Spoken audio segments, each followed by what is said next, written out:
my mug. It's in the other room, but it does say "Wake Up with Doc Scott" on it, so I will have to have it for tomorrow for sure. So it's Wednesday a.m. at 7, and so this is going to be the normal time that I do this show. My "Wake Up with Doc Scott" um, uh, live show, so to speak, here. So it'll be each morning at 7 o'clock, Monday through Friday. And if I could get my chair to stop squeaking and for me to sit still for 5 seconds, it'll help. But yeah.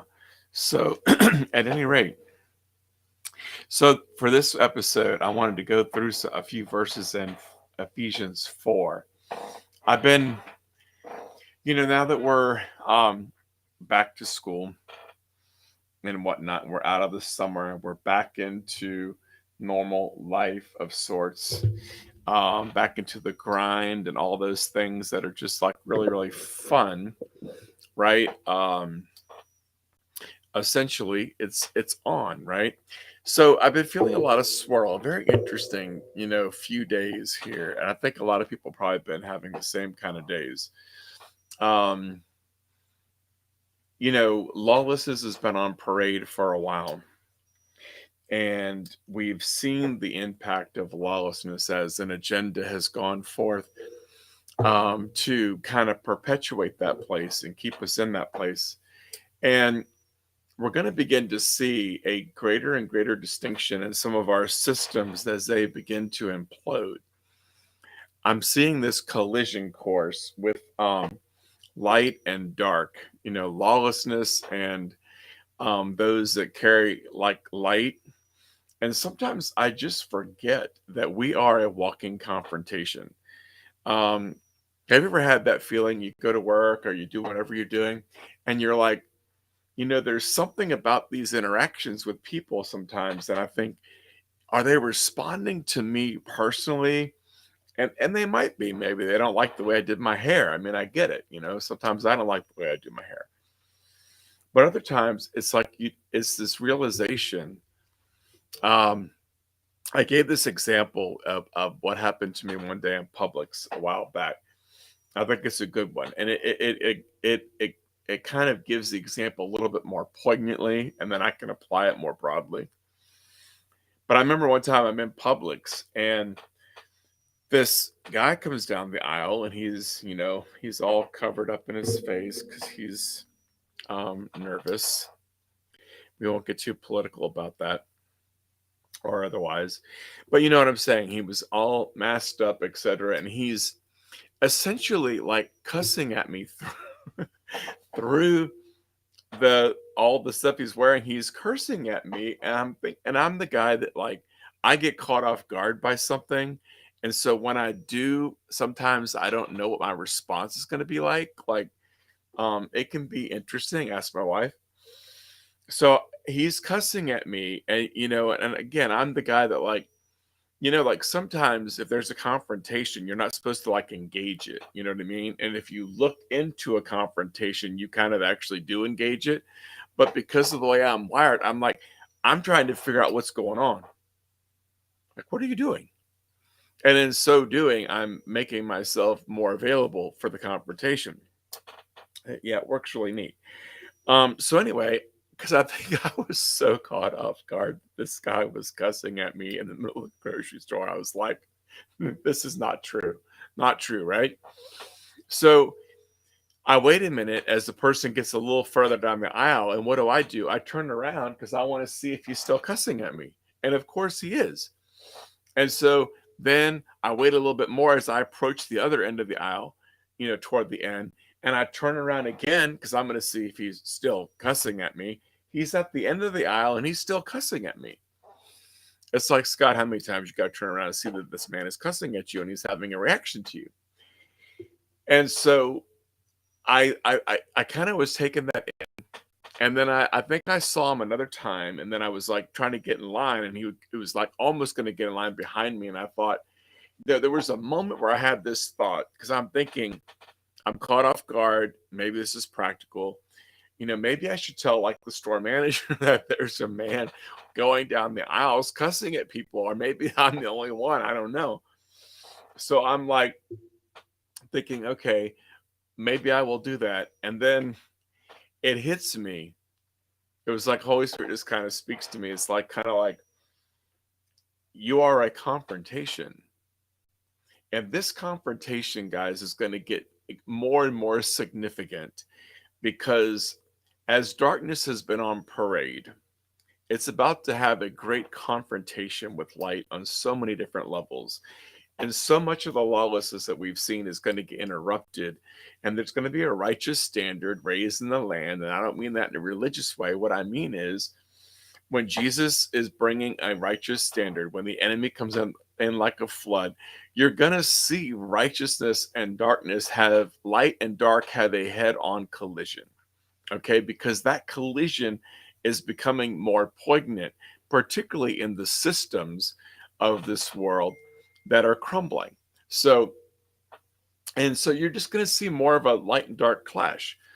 And people that are in the ecclesia that are actually, know who they are, what they carry, and are doing what they do, being who they are, which is what God is always trying to get us to do, they're going to find themselves in a situation, even within the church and even around other members, other believers, that contrast or that juxtaposition is going to get wider and wider because we're going to look a little crazier because we're abandoned, we're walking, we're living and moving and having our being in Him, and we're not tethered to religion, and we're not tethered to anything else that's part of this church era. We're actually just focused on kingdom, and we're tethered to a person, not an outcome.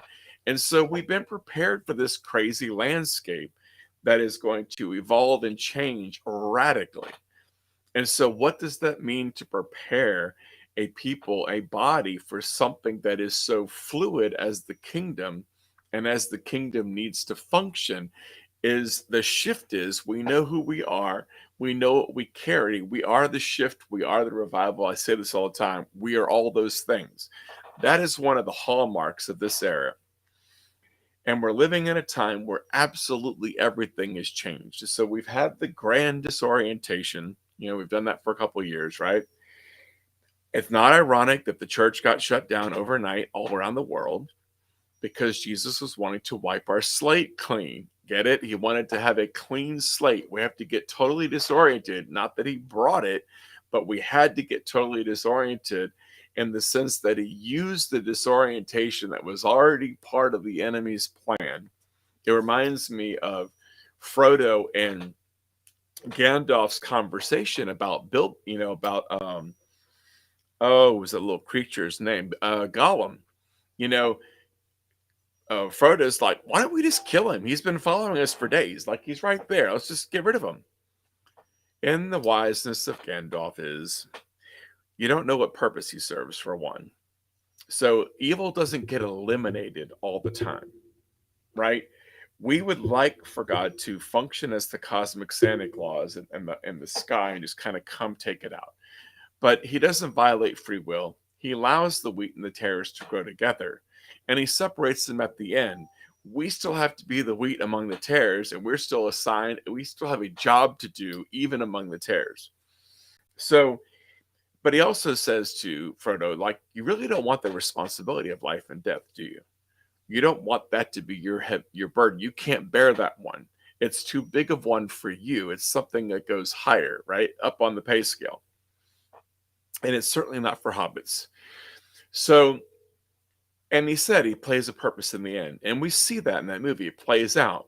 You have this frail and kind of broken hero, which I love, and trying to do this, but yet who's the one whose greed propels him to take the ring and jump into the fire? Frodo is the wounded, broken hero who takes it all the way to the brink, and it's evil and the evil agenda that says, "Hey, I've got to have it," and that goes in. So I say that to say, metaphorically, there is the lawlessness and evil that we are not always able to fully eliminate because it's in the kingdom. It doesn't work that way. We don't eliminate all the players, right? We might see the players come to Jesus. We might see black hats become white hats overnight because they have an encounter with Jesus. Yes, that's called revival, right? But it doesn't get eliminated. What happens in revival is a people get energized and connected to heaven, and they begin to release heaven everywhere they go. And in the context of doing that, people all around them they want what we've got, and they become part of the party that goes on till the end as carriers of the kingdom, right? They come into the fold.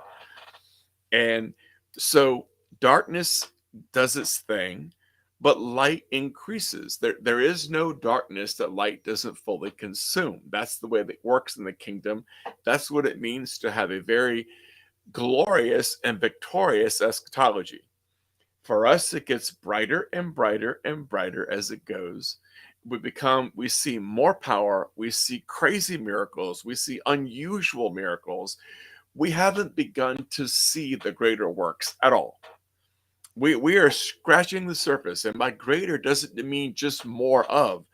Think broader, deeper, and unknown, things you've never seen. Think unfamiliar, things that where somebody that's mentally ill gets integrated in a moment. I mean, think unusual miracles that are going to happen that the paper's going to have to report on because they don't know what to do with this phenomenon in the land. That's who we are, okay? As such, we are a growing confrontation with evil. And as that confrontation grows, as we become more who we are in terms of carrying who we carry as ambassadors of light, ones who carry it. By that, I'm not saying we're perfect and get it all right. What I'm saying is, in these broken clay vessels, we carry huge glory. Okay? It's all about Jesus. It always has been about Jesus. It's not about us. So even when we go to the grocery store, sometimes we have little confrontations. But I think honestly, the Lord's been kind of tuning me in. As I kind of came back into the marketplace this week, I'm like, there's tension. There's tension in the air. People don't like the idea that parents have a say about what their kids learn at school. That's a problem. Because you're touching this little demon here, metaphoric, maybe literal, could be both, but I'm just going to call it a metaphor because that's what I'm going to do right now. Right. When you touch this lawless demonic thing that says we can do what we want and we have the right to indoctrinate kids in any way that we are, and we know more than you do as a parent, and we really don't care about your freedom. We want to do what we do. That's what lawlessness does, right? Lawlessness has no bound. It's like lawlessness does what it wants to do, and it doesn't want anybody. Lawlessness is just a big bully, okay? And so what lawlessness does is it pushes everybody out of the way, and it gets really agitated when righteousness says, no, I'm a parent. I have a right to know what my kids are learning. I really don't want you to be teaching them that there's something wrong with the way they're made because it's not made this way or that way. You see what I'm saying? I don't want you telling them that every form of sexual expression on the planet and all of its fluidity and all of its confusion, I'm not judging. Please don't hear that. There's lots of grace and compassion for it. We're actually supposed to be the ones that actually love people into the kingdom, love them without the prerequisite of changing, which is actually breaking the religious bonds off of them. We're saying we're going to love you, we're going to be present to you, and we're going to teach you how to fall in love with Jesus and let Jesus does what he wants to do in you. It's not a prerequisite. We're not a Pharisee who are setting the gate standards on how you come in. We're saying, come in and we're going to love you. We'll present truth to you, but we're going to love you in the midst of that. And we're going to love you in such a way that you fall in love with Jesus and Jesus does this thing in you. And we'll work that out with you as you go. The difference with the Pharisees was it was a prerequisite to come through the gate. That's why Jesus said, your father's the devil. You guys are gatekeepers. You don't let anybody in, and you make everybody twice the son of hell that you are. Right? So all we're saying is we're going to stop being gatekeepers. We're going to love people. People that have an agenda for your kids and my kids and in any given system on the planet, medical, educational, you just name the mountain, right? Corporate systems exist to preserve systems. Lawlessness abounds in systems when global elites are in control. Just saying. And so, my point in that is every part of our culture we're coming up against, we're butting heads with the agenda, okay? And we're butting heads as people of light, which gives us a precarious place to walk in with great wisdom, okay? We're not, our job is not to be return in kind. Our job is to be love to the person who's lawless, to the person who's my brother, to all of them. So we're navigating this thing in the context of love and how to be lovingly present, but also knowing and having the wisdom to know that some of the swirl that you're encountering and some of what you're feeling as the tension in the air is simply by virtue of who you are and what you carry. There's no way around it. If you're carrying the totality of the kingdom inside of you, and part of what we're navigating in this terrain, in this landscape, is how do we love and be present to all who will receive and take what we offer as far as love. I'm not talking about indoctrinating somebody. We're talking about loving people, plain and simple. My job is to be love, right? And love needs to look like something. So what does that mean for us to be love? And at the same time, being aware that even as we are in that context of being loved, there are going to be places where there's a clash simply because of what we carry and who we carry. You are an affront. If you are a carrier of light, you will always be an affront to darkness. What that means, and I'm not trying to be veiled or weird here, is simply this. In your discernment and my discernment, I'm learning that sometimes I need to be able to separate out what is soulish kind of a response in my soul to what I think of is happening with someone. In other words, let me say it this way. Sometimes people aren't rejecting you, and what their reaction they're having about you isn't about you. It's about what's inside of you and what's inside of them. Jesus was always a confrontation. The demoniacs fell on the ground and screamed and thrashed. Of course they did, because they were in confrontation with the light himself. So when he shows up, demons manifest, things happen, etc. Shifts happen in the atmosphere, things begin to move, things break loose. That contrast is going to get starker and starker as it goes. So we have to just know that part of what happens is we love people, and at the same time, we are also a confrontation to darkness, which means everything isn't about me. We have to be able to pull some of the soul stuff over here and be heavenly oriented. The way I came home and I was frustrated. And my wife and I were having the conversations about all the lawless things, etc. And we were both agreeing about what it looks like and what it looks like to be back in the system again, and just kind of feeling this tension in the air because not everybody's getting their way, because some people think that parents have a right to have something to say about what their kids are learning, and some people think that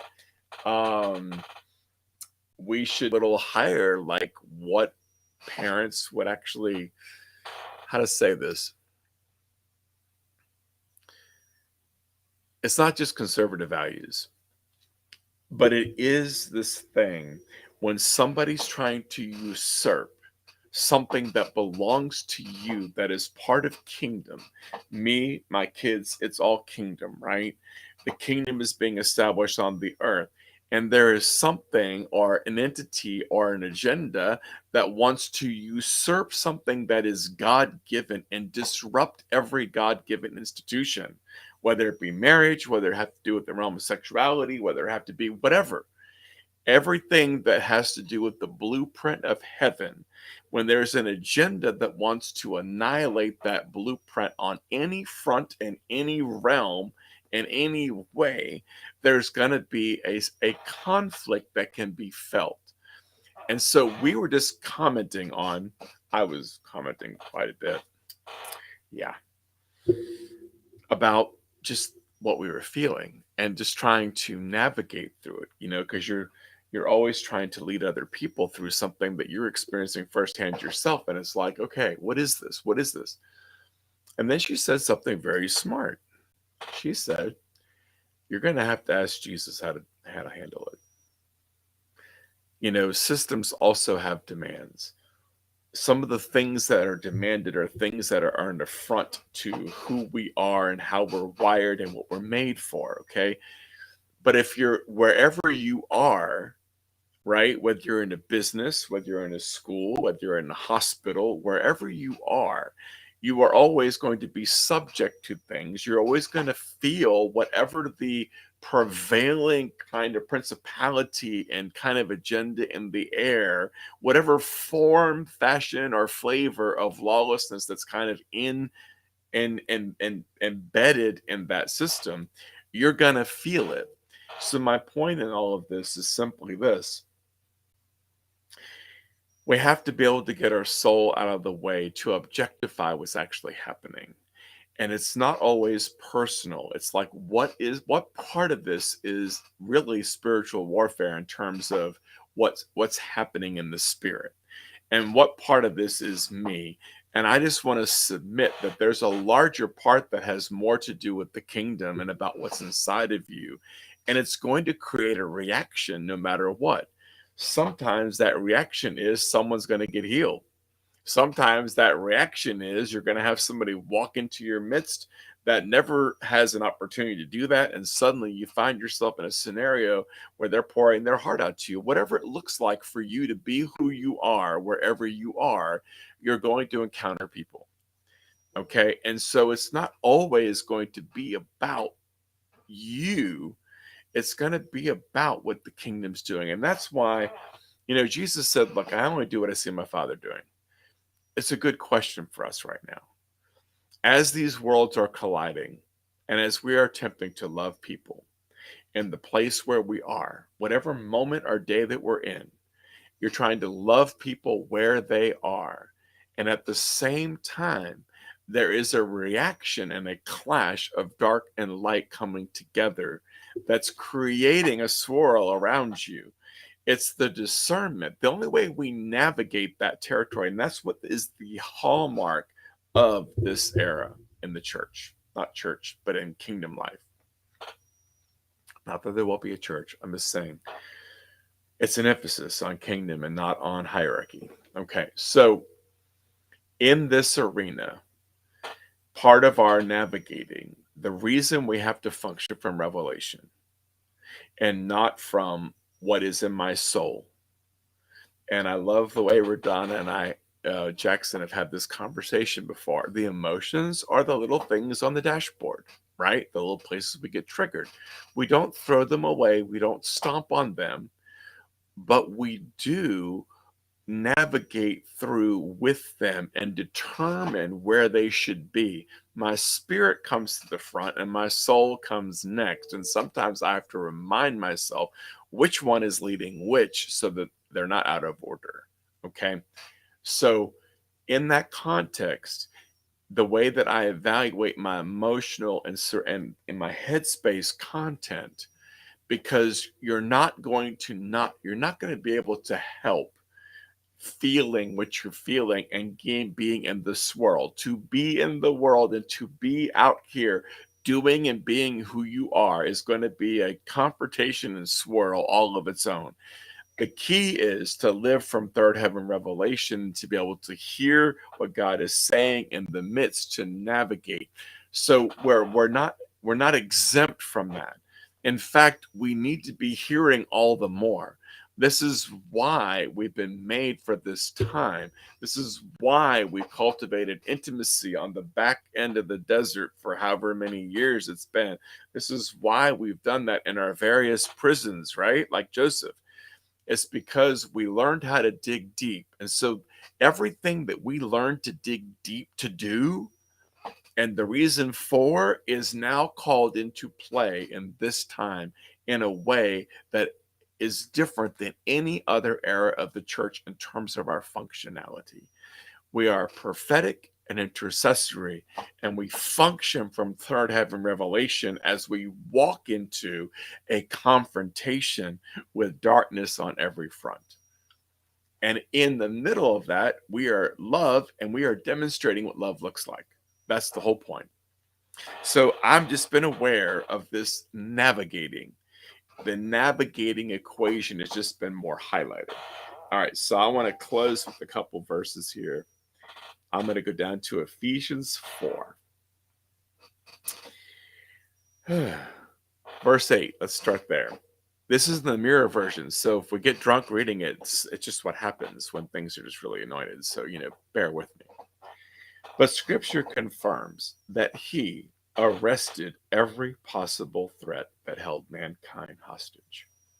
He took captive. He took captivity captive.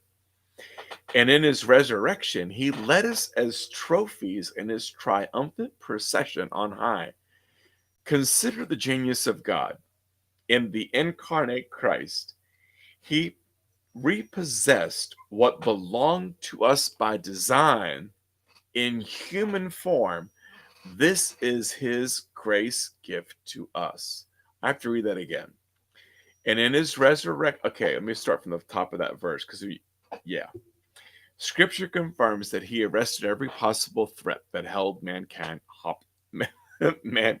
hostage. I told you.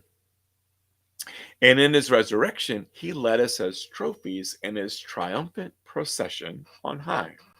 Consider the genius of God. In the incarnate Christ, he repossessed what belonged to us by design as image bearers. In human form, this is his grace gift to us. So everything, I love the way Bill Johnson says, Jesus is perfect theology. You look at Jesus and you see everything that was redeemed in him. He is the example of what was actually recaptured, right? And our identity, everything. And then in verse 14, the most dangerous life, this is Ephesians 4, that you can live is an ignorant one. You're left like an infant on a ship out of control in the waves and the winds and the storms of life. The fall of the dice dictates while the deceptive teachings of men and their distracting tricks entertain. Right? So don't be ignorant. Love gives truth its voice. That's what I'm talking about in this. We need to be able to discern truth and be truth in the midst of a lot of chaos, right? And it has to be in the context of love.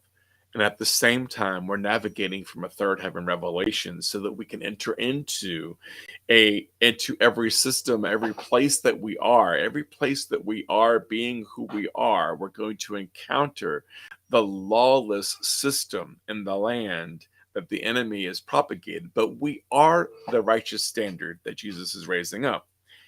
That's not to elevate us. It has more to do with us knowing who we are and what he wants to do in the earth in and through us. This conversation that truth inspires creates the atmosphere wherein growth is both spontaneous and inevitable. Just show up. Just show up. If you show up, you're going to have spontaneous and inevitable growth.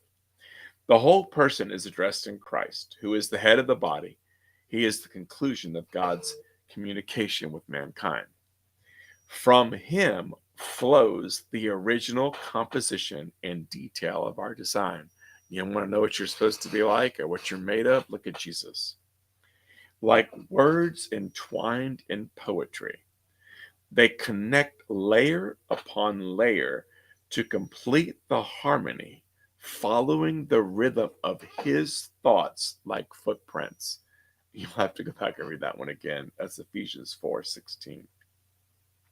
Meanwhile, the body thrives and pulsates with energy of love. Each individual expression finds its complete measure there. His note here, he says, the church is not a dismembered, dysfunctional body, but a fully functional, coordinated lover of people. I love that. My most urgent appeal to you and the Lord is this: you have nothing in common with the folly of empty minded masses. The days of conducting your lives and affairs in a meaningless way are over.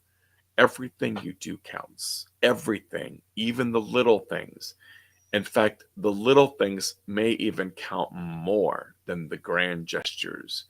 It's the things that we do that are small and we do consistently that actually create a tidal wave.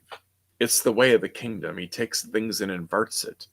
Your simple act of kindness actually can create a whole wave in somebody's life that just overturns so many idols in their life.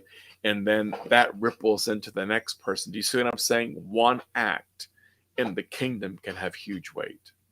It's multiplication, it's acceleration. Hmm.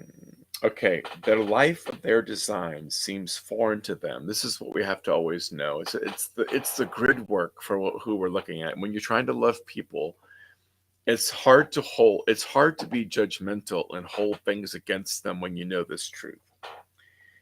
Their life, the life of their design seems foreign to them because their minds are darkened through a by a hardened heart rather, ruled by ignorance. They are blinded by the illusion of the senses as their only reference, stubbornly wearing a blindfold in broad daylight. Hardness of the heart, he says, is the result of a darkened understanding. That's the truth. Sometimes not only us, but the people around us have to have an encounter to have an encounter. Sometimes the first encounter they have with Jesus is the one that awakens them and awakens things in them that actually makes the soil of their heart remotely ready for the second. They are blinded by the illusion of their senses as their only reference, stubbornly wearing a blindfold in broad daylight, having become conditioned to a life distanced from God. They are calloused in spirit, lawlessness and love grown cold. This is where it happens. This is why it happens. And are lust and greed driven, and they completely abandon themselves to outrageous, shameless living. Oh, what total contrast is Christ! Truth is defined in Jesus.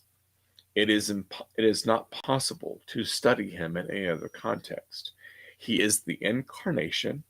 His heart, hear him resonate with you. The truth about you has its ultimate reference in Jesus.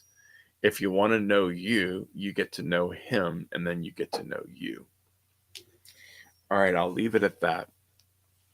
So here's my prayer: Lord, that we would navigate from third heaven revelation as we encounter lawlessness and as we encounter crumbling systems where we are representatives and glory carriers. We carry it all.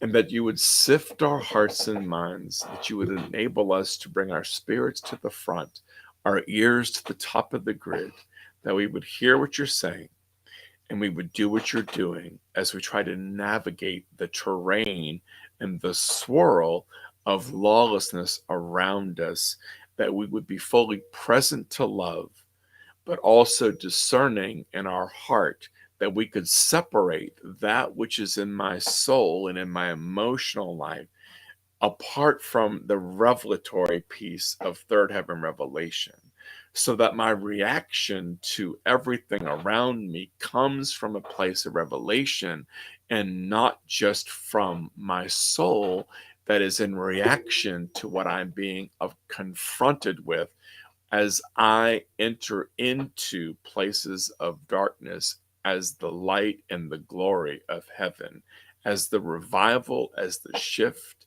and all in Jesus' name. Blessings, and I love it when you share your comments, when you share this. I enjoy the dialogue. Again, this is going to become my 7 a.m. Monday through Friday gig, and I'm working very challengingly so. I'm being very consistent with this. There are things right now as you engage with life and the chaos of life that we have to be careful not to let go of and hold dear the things, because in an era where we are being redefined and repurposed and reassembled in terms of what we do in the kingdom that may look very little like anything we've done previous, we're still trying to move forward in the thing that God is on while we still have to do life and everything else. So